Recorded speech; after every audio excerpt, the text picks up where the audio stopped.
그리고 마침내 매슈가 다음 달부터 폭탄을 떨어뜨렸습니다. 엄마가 퇴원하시면 방을 치우고 우리와 함께 이사하실 거예요. 바로 여기로 데려올 거예요. 함께 산다는 것은 집안일이 덜 번거롭다는 것을 의미하지만 매일 플로라와 마주하며 그녀의 끊임없는 비방을 견뎌야 한다는 뜻이기도 합니다. 내 마음은 절망에 빠졌습니다. 나는 그가 논쟁과 항의보다는 플로라와의 동거를 강요하기로 결심한 것 같다고 대답했습니다. 비밀리에 계획을 세우는 것이 더 현명한 것 같았습니다. 몇 년간의 경험을 통해 매튜는 모든 일이 뜻대로 진행되고 있다는 것을 모르고 행복하게 떠났습니다. 내 계획은 너무 간단해서 몇 시간 뒤에 웃을 뻔하다가 휴대폰을 챙기고 한숨을 쉬는데 펑펑 울었다. 당황한 매튜야 뭐야 집이 텅 비어 있어. 나는 45세이라는 엄마 카밀라야 출판사 부서장. 저희 가족은 남편과 두 아이 그리고 결혼 당시에는 지극히 평범한 가정으로 구성되어 있습니다. 결혼 후 여성들이 직장을 그만두는 것이 일반적인 시대에 가족 내 일의 균형이라는 용어가 이제 막 인기를 끌기 시작했습니다. 남편 매튜가 그 대가로 제가 계속 일할 수 있도록 허락했습니다. 저는 집안일과 육아에 온 힘을 쏟았지만 최근에는 제가 너무 힘들어요. 처음에는 제가 일하는 것을 반대했던 시어머니 로라가 카밀라에게 얼마나 오랫동안 불평을 하기 시작했는지요. 매튜를 무시하고 계속 일하시겠습니까? 매튜를 무시하고 당신은 우리 시대에 정말 끔찍한 아내입니다. 일은 부차적이었습니다. 아내의 의무는 집안일과 육아를 병행하면서도 가족에게 헌신하는 것이었습니다. 매튜에게 보답하고 있다고 믿었습니다. 내 노력을 아이들이 나름대로 도와주었기 때문에 딸은 빨래와 다림질을 하고 아들은 매일 화장실 청소와 목욕 준비를 했고 모든 것이 준비되어 있는지 확인했기 때문에 퇴근 후 해야 할 일은 준비와 청소뿐이었다. 식사 후에 매튜는 우리 둘 다 일했음에도 불구하고 집 주변에서 아무것도 하지 않았습니다. 나는 그에게 집안일을 도와달라고 여러 번 요청했지만 그의 반응은 항상 같았습니다. 나는 당신이 여자로서 계속 일하도록 허용했고 이제 당신은 아내로서의 의무를 지고 싶어 합니다. 당신의 편의를 위해 나한테 집안일을 하라고 말도 안 되는 소리 하지 마세요. 플로라가 나에게 말다툼을 하여 더 많은 비꼬는 말을 하게 될 때마다 매튜는 이 집의 가장 큰 승자입니다. 어떻게 그에게 집안일을 하게 할 수 있습니까? 일하는 여성에게는 문제가 있다는 것을 기억하십시오. 요즘 플로라가 매일 밤 지루해 보인다는 걸 일깨워주는 당신의 이기심, 플로라가 비웃음을 만들기 위해 매일 밤 전화를 했다는 거요. 그녀의 전화의 빈도와 성격이 너무 심해서 요즘 나와 내 아이들 둘 다 지쳤어요. 내 아이들이 저에게 전화하는 척하곤 했어요. 대화를 끝내기 위해 매튜에게 일을 계속할 수 있게 해주셔서 감사하지만 왜 이걸 견뎌야 할까요? 저는 집안일과 육아를 혼자서 다 해왔는데 지금 두 가지 모두의 균형을 맞추는 것이 얼마나 어려운지 FL은 이해하지 못합니다. 믿을 수 없을 만큼 스트레스를 받는 유일한 위안은 내 아이들이 내 편이라는 것입니다. 왜 이렇게 생각합니까? 매튜의 월급으로 귀결됩니다. 솔직하게 말하면 매튜의 수입은 그다지 높지 않습니다. 사실 그는 구직에 실패하고 관리한 최저 수준입니다. 친척의 연결을 통해 소규모 회사에 취직하려면 그가 열심히 노력했다면 나는 라이 수입이 그를 전적으로 지원할 것이라고 불평하지 않았지만 매슈는 족벌주의로 인해 분개했습니다. 나는 그가 더 크고 명망 있는 회사에서 일해야 했습니다. 더 나은 직업을 찾으려고 노력하지도 않고 더 나은 직업을 찾으려고 노력하지도 않는다는 말을 자주 중얼거렸습니다. 진정으로 유능한 사람은 더 나은 직업 기회를 찾기 위해 일하면서 공부하고 기술을 연마할 것이지만 매튜는 연공서열 시스템 때문에 급여가 인상되지 않았습니다. 그는 항상 성과급이나 수수료 꼴찌였지만 내가 다니는 회사는 경기 침체에도 불구하고 일찍부터 출산 휴가와 육아 휴직 제도를 확립한 국민기업이다. 회사의 탄탄한 경영으로 급격한 급여 삭감을 막아냈다. 평판이 좋은 회사에 더해 저는 부서장으로 승진하여 이 자리에 올랐습니다. 저는 수많은 계약과 프로젝트를 성공적으로 관리했습니다. 당연히 제 급여는 매슈즈보다 훨씬 높습니다. 아이들은 제가 돌보고 있으며 급여 공제를 사용해 저축해왔습니다. 그들의 교육을 위해 나는 대기업에 근무하면서 복지 혜택을 최대한 활용했습니다. 돌이켜보면 두 아이의 출산 휴가를 내고 월급도 없이 그동안 저축한 돈으로 생활했던 것 같습니다. 매튜의 월급만으로는 모든 것을 감당할 수 없었습니다. 아이들과 함께하는 생활비. 매튜에게 생활비를 받은 기억도 없고 돈을 이체한 기록도 없습니다. 아마도 최근에 내 수입을 중요하게 생각하기 때문에 일을 해주기로 동의한 것 같습니다. 결혼 이후로 이것에 대해 더 많이 생각하고 있습니다. 우리는 내 의혹을 확인하기 위해 거의 전적으로 월급으로 생활하고 있지 않았나요? 은행 통장, 임대료, 공과금, 식료품을 확인했습니다. 아이들 수업료, 내가 지불한 모든 비용은 매튜 계좌에서 단 1달러도 안 됐습니다. 제임스에서 매튜의 월급이 어느 정도 빠져나가는 느낌에 웃었습니다. 플로라를 위한 취미와 용돈까지 매튜 형님의 부탁으로 계속 일할 수 있도록 허락해 주신 것을 늘 생각하고 있었기 때문에 집에서도 아이들과도 열심히 일했지만 현재 상황은 어떻습니까? 매튜의 월급은 그대로 유지하면서 생활비를 그의 재량에 따라 사용하여 매튜가 원하는 대로 모든 생활비를 감당할 수 있게 해준다면 내가 가장 큰 승자라고 말할 수 있지 않을까? 내가 계속 일할 수 있도록 해준 대가로 매튜의 평소 대사는 문제가 있으면 이 가족을 부양하는 사람은 바로 나라는 것입니다. 만약 그녀가 어떻게 생각할까요? 우리 월급에 대해 알아서 그녀가 매튜를 버리고 나에게 반갑게 대해주기 시작할 것인가? 아니, 그게 내가 바라는 마지막 일이야. 만약 우리가 헤어지면 매튜와 플로라에게 무슨 일이 일어날지. 플로러의 비방하는 말에 지쳤어. 나는 이 모든 플로러의 한가운데서 그런 일들을 겪고 있음을 발견. 집에서 넘어져 다리를 다쳤어요. 치료와 재활을 위해 입원이 필요한 것 같아요. 매튜와 제가 결혼하기 전에 장인어른이 돌아가셨고 플로라는 혼자 살고 있어서 매튜나 제가 돌봐야 해요. 가시나요? 저주에 혼자 두려면 빨리 병원으로 와요. 다리가 너무 아파서 움직일 수가 없고 해야 할 일이 너무 많아요. 병원에 입원한 뒤 제가 대답하자마자 플로라에게서 바로 전화가 왔어요. 이것 좀 가져다 달라는 요청이 쏟아졌습니다. 제가 일하고 있다고 말하려고 했을 때 플로러는 일이 바빠서 저에게 욕설을 퍼부었습니다. 저는 플로러의 보살핌을 매슈에게 맡기기로 결정했습니다. 일하는 동안 플로러의 비꼬는 말을 솔직하게 다루는 것이 큰 스트레스 요인입니다. 이제 매튜에게 병원에 가서 플로라를 기분 좋게 유지하라고 아첨하는 게 낫겠다. 내가 매튜에게 플로라를 돌봐달라고 했을 때 그는 즉시 불평했다. 이봐 카밀라, 왜 엄마를 돌보지 않니? 나는 일하고 있어. 당신은 그 사람의 어머니를 알지? 그런데 그 사람은 아내가 모든 돌봄을 해주기를 기대합니다. 최소한 처음 한두 번 방문은 스스로 처리할 수 있지 않겠습니까? 나는 하고 싶은 말을 참으며 대답했습니다. 나도 일하고 있고 집에서 일을 할 수 있다면 집안일도 있습니다. 플로러 옆에 갈 수 있다면 아마 당신이 그녀를 방문하면 더 행복할 것입니다. 사실 아내에게 비웃음을 보내 옷차림을 환기시킬 수 있는 방법이 있을지 모르지만 모바일에서는 비꼬거나 모욕하는 것보다 긍정적인 생각과 목소리를 내는 것이 더 낫습니다. 플로라가 챙겨주는 걸 기피하고 있어요. 플로라가 사달라고 하면 깔끔하게 빨래를 개어서 가방에 담아요. 플로라가 사달라고 하면 제품명을 확인해서 구매해요. 매튜를 허락한다는 의미라면 욕해도 상관없어요. 이 시점에서 공로를 인정하세요.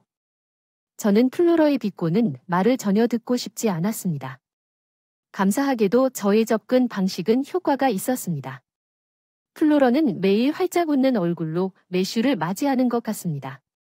아들이 소중히 여긴다는 것은 플로러와 같은 어머니에게 큰 의미가 있는 것 같습니다. 냉소를 불러일으킬 수 있는 아내 대신 사랑하는 아들을 옆에 두는 것은 확실히 그녀의 기분을 고양시키는 것 같습니다. 그녀는 매일 매튜가 직장에서 집으로 돌아오기를 간절히 기다리는 것 같습니다. 단지 매튜와 이야기를 나눌 생각만 하는 것만으로도 그녀는 모든 관심을 집중해야 합니다. 매튜에게 쇼핑 목록을 직접 주고 입원한 이후로 나에게 전혀 전화를 하지 않았다. 웃는 모습을 보면 매튜는 자신의 의무를 다하고 있는 것 같은 기분이 드는 것 같다. 밤에 집에 오면 기분 좋게 집에 돌아와서 빨래와 쇼핑만 건네준다. 더 이상 불만 사항은 없지만 플로라 물건을 건네줄 때 매튜에게 잔소리가 계속 들립니다. 평화롭게 살아갈 수 있었으니 지금은 상관없지만 플로라의 비꼬는 소리는 듣고 싶지 않아서 혼잣말로 중얼거렸을 뿐입니다. 한밤중에 나는 이 평화가 한동안 지속되기를 바라지만 플로러 나이의 부상은 지속적인 영향을 미치는 경향이 있습니다. 나는 플로러에게 매슈를 통해 재활을 계속하라고 촉구했지만 플로러는 아들의 방문에 만족하여 다리가 약해져서 자주 건너뛰었습니다. 부상이 나았을 때 매슈는 퇴근 후 저녁에만 그녀를 방문할 수 있었습니다. 플로러는 주간 재활원에 가지 않고 자신의 방에서 매슈의 방문을 기다리며 아들의 보살핌을 맛보는 것을 선호했습니다. 로어는 매슈에게 더 많은 것을 요청하기 시작했습니다. 그리고 더 많은 호의를 직접 요청한 경우는 거의 없었지만 실제로 세탁을 하고 장보기 빨래를 하고 간식을 가져오는 것도 일상이 되었습니다. 매튜가 병실에 앉아 대화를 나누는 동안 매튜는 집안일을 모두 하느라 바빴습니다. 어머니가 병원에서 지루하다는 것은 이해, 하지만 다리가 약해서 계속 혼자 생활한다면 왜 그렇게 많은 것을 원하는 걸까요? 점점 불편해지다 플로라도 그걸 깨달은 것 같았고 그때 매튜에게 터무니없는 부탁을 했다. 이런 나 이제 다리를 움직일 수 없어 쇼핑도 식사 준비도 너무 어려워졌다. 매튜 엄마를 혼자 두지 마세요. 물론 매튜는 플로라의 편을 들었습니다. 어쩌면 같이 사는 게 카밀라를 돌보게 하는 게 더 편할 것 같아. 엄마 둘이 나랑 상의도 없이 같이 살 계획을 갖고 있었는데 드디어 매튜가 다음 달부터 폭탄을 떨어뜨렸어. 엄마가 동거할 거야. 방을 치워야 해. 퇴원 후 바로 여기로 데려갈 거야. 함께 살면 집안일의 번거로움이 덜할 텐데 그건 플로라의 관점에서만 효율적인 일이고 나에게는 플로라의 끊임없는 비방을 견디며 매일 플로라를 마주해야 한다는 뜻이야. 나는 이미 절망감을 느끼고 있어서 매튜 동거는 이미 끝난 거래라고 결정한 것 같았고 나는 매주 대답했다. 그는 논쟁과 항의보다는 플로라와의 동거를 강요하기로 결심한 것 같았다.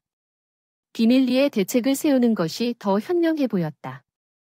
플로러는 행복하게 동거를 준비하고 있었습니다. 나는 탈출 방법을 생각하고 있었습니다. 나는 문서 작업과 연구를 자주 하기 때문에 집에 나만의 방이 있습니다. 그것은 책과 파일로 가득 차 있습니다. 그것은 지금 나에게 없어서는 안 될 서재 또는 오히려 작업실이고 매슈가 원합니다.